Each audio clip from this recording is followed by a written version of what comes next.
Kenapa PDI Perjuangan? Banyak orang tanya, dan sebelum tanya secara resmi saya bisa jawab.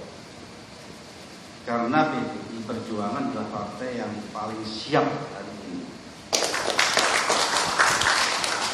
yang memenuhi threshold di atas 20% untuk mengusung capres. Jadi ada satu kepastian untuk kita memulai suatu perjuangan. Yang pertama. Yang kedua, tentunya filosofi ideologinya tentunya sama-sama. Landasannya adalah berjuang untuk kesejahteraan rakyat Indonesia.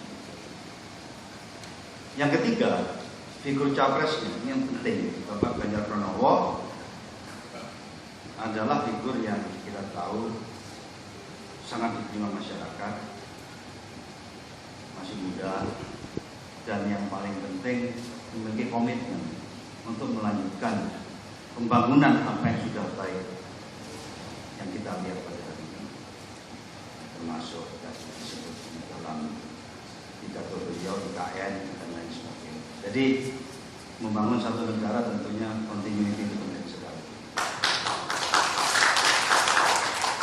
Itu adalah 3 hal yang melatar belakangi kenapa kami pada akhirnya memutuskan untuk bekerja sama politik dengan PDI Perjuangan.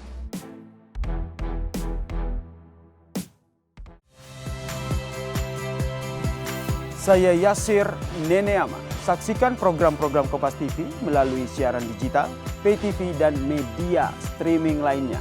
Kompas TV, independen, terpercaya.